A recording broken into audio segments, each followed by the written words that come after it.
Good morning, class. How are we today? Okay, first things first. I tried some of my new makeup. I used my new brush that I talked about the other day. I actually went and picked up, the Holy Grail concealer, this one from Maybelline. But I picked it up in 03, which is like more my actual skin tone rather than something lighter. Covering your blemishes with this bad boy, I feel like it's literally a magic eraser, like as it actually says here. So I put that everywhere, even under my eyes, and then I just went in with a little bit of my actual concealer, blended it out with the brush on top, which is like the best brush in the history of forever. Don't ask me why this brush is so amazing, but it just is. Like one dot underneath my eyes. That was it. And I'm obsessed. This is my makeup look that I want to live in forever.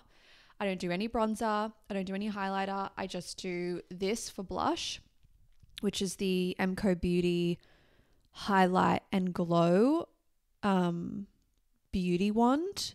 It's a rip on the Charlotte Tilbury. It's fucking out of control. It's so nice. Little bit of Anastasia Beverly Hills eyebrow gel. Little bit of this powder. This powder is fucking hectic as well. It's so good. It's the Miracle Flawless Pressed Powder, MCO Beauty. Again, I think it's a Charlotte Tilbury ripoff. Literally, I'm using like and then I do this for foundation, which is like the big version of it. I've been thinking about trying to like fuck around with another quote unquote foundation. I think for summer, I'm going to use the Naked, what's it called? Naked Sundays or something. It's a mineral SPF tinted moisturizer, but it's basically a foundation, but it's light, but it's 50 plus. So I'm kind of like, that's going to be awesome for summer, but this is my winter jam. So I use that, the 1.5 concealers. So 1, 2, 3, 4, 5, 6, 7 products. 8 if my eyebrows are feral, because I'll actually fill them in, but I had them done more like recently enough for them not to be fucked up. And I'm obsessed with this look. I look amazing. I had a really lovely day today. Did a podcast interview this morning. It was very, very, very fun. And I think I'm going to pull that podcast interview and upload it on my podcast when we are in transition of doing the name change, because the name change is going to come. It's happening. So yeah, started off my day just yapping away, and then I'm tired. I hit a bit of a wall. So just did a couple like admin bits. Had to rewrite my bio today. I feel like I need to update my bio like once every quarter at this point. But the more and more I do business, the more and more I am connected to, or connect more deeply to, what it is that I want to do. The more I evolve, I feel like the closer I get to like expressing the truth of who I am and what I meant to do right now in this moment. And the bio that I wrote, it's slayed, if I do say so myself. Should I read it out to you?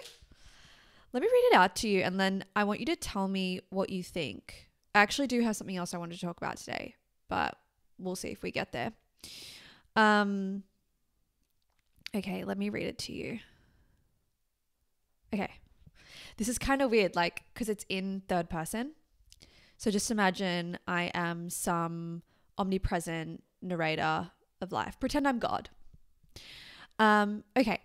Jazzbori is an undefinable double Gemini with a special interest in pragmatic astrology, unconventionality. I think I changed that to unconventionalism, and the internet. Oh, wait. That's not the right one. Okay, here we go. Jazzbori is an undefinable double Gemini with a special interest in pragmatic astrology, unconventionalism, and the internet. After a decade in entrepreneurship, 10 years as an independent artist, and 5 years in the luxury corporate sales industry, Jazz transitioned her secret obsession with the occult into a full-time private practice as a spiritual and therapeutic practitioner, and leveraged her entrepreneurial expertise to serve as a mentor to new and aspiring female founders. I'm also realizing that if you found me through this, or maybe you're kind of new to my world, now you know everything that you really need to know. Back to the bio. Today, JB is the head witch in charge at The Esoteric Entrepreneur, a podcast and online platform for soul work seekers wanting to learn, explore, and fall in love with non-traditional success systems as they navigate their way to the top. And, in capital letters, JB House, a luxury digital design and content creation studio for product and service-based businesses struggling to keep up with the algorithm and stay in demand with their customers. She also shares consciously and candidly on all the behind the scenes of her entrepreneurial experiences with her audience on Instagram and YouTube daily, whilst supporting her private therapeutic clients in achieving while still supporting her private therapeutic clients in achieving dharmic clarity and mental euphoria, alongside advising her business mentee clients on how to unlock their unique winning strategies, build an iconic brand, and experience sustainable success as a founder. Outside of her professional pursuits, you can find Jazz either enjoying Sydney's diverse culinary delights or curled up on the couch in her regional beachside home with her scientist husband Dan and their Italian greyhound Ziggy. I wrote that, and I only put it through ChatGPT one time. So I was pretty proud of that. That actually took up a lot of brain capacity, a lot of brain energy. And I think talking about yourself, writing about yourself, doing any of these sort of even when you're thinking about doing sales copy for an offer or a product or a service or whatever, it can be really hard. It's really taxing on your brain. I know it is for me, and I literally write copy for a part of my living, and I've been doing it for years. It's something I did a lot when I was in luxury corporate sales. It's hard to do it for yourself. I find it so much easier to do it for a product, for a service, for somebody else, but doing it for yourself is hard. I mean, I used to have to do it a lot when I was an independent artist, and you'd have to write up your own bio, and it's just hard to convey everything that you are because you know everything that you are to a certain degree, or more so than anyone else. And it's how do I confine myself to a quote unquote short bio? I've always found that writing a Instagram caption has been the bane of my existence. I used to hyperfixate on it, and I swear it never stayed the same for more than a week.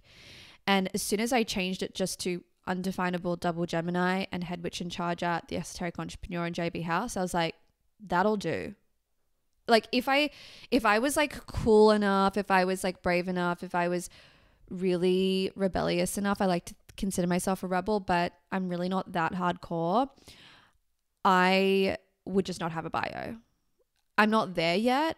The minute I get there, you best believe that the bio will be empty, bitch, with a link to contact my management.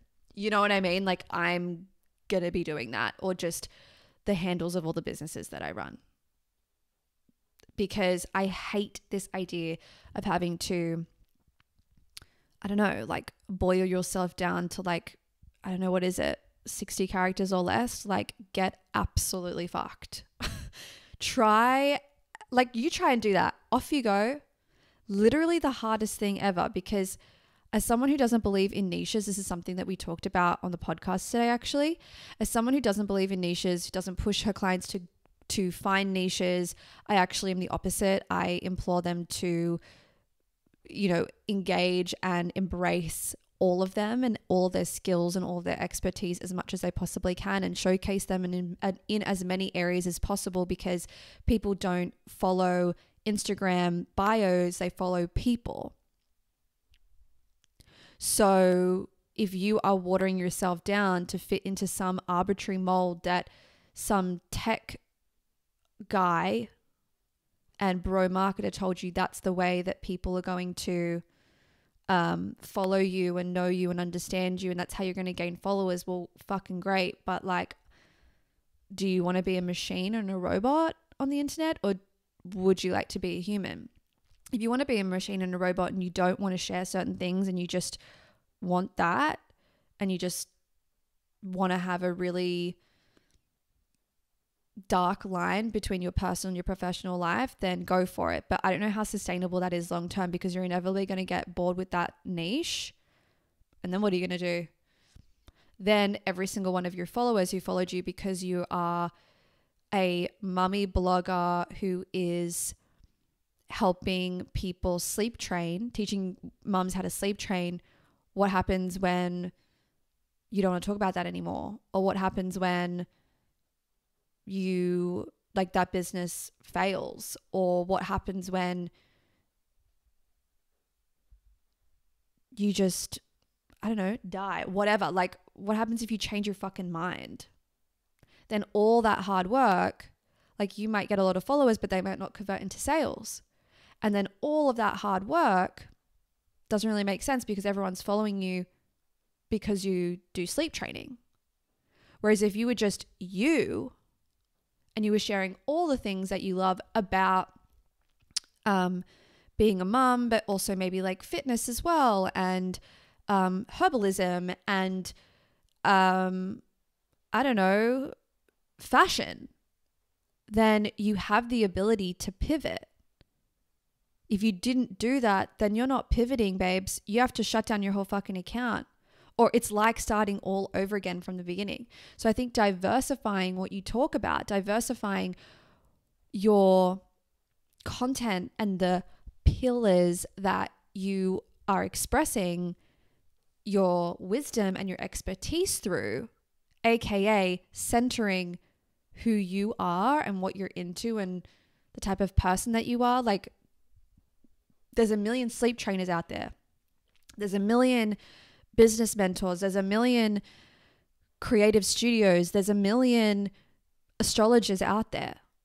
The only thing that's going to set me apart from them truly is me and the expression of me. So yeah, my branding, and under that is my tone of voice and my imagery and all those types of things, but it's coming from me. This doesn't really apply if you're like a product. I mean, I guess it does, but it's a little bit different. But if you're a service provider in any way and you want to help and serve people, it's like, fuck a niche, right? Stop telling me to niche down. I just refuse. I just don't think it's as important as everybody thinks it is. Or they don't even think that. They were just told that. And they were probably told that by a white guy. Let's be honest. Okay, I think that's it for today. That is not what I actually wanted to talk about. So we'll save that subject for tomorrow. Rock on.